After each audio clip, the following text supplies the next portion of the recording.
Hi guys, hello guys, no. Sobrang dismayado talaga ako sa aking YouTube channel, no. Kasi po ang aking YouTube channel mga idol, no.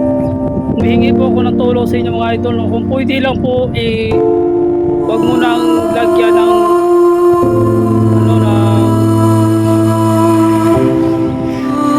video account mga idol. Kasi nakalagay doon mga idol, ano yung kailangan ng video account ng aking YouTube channel.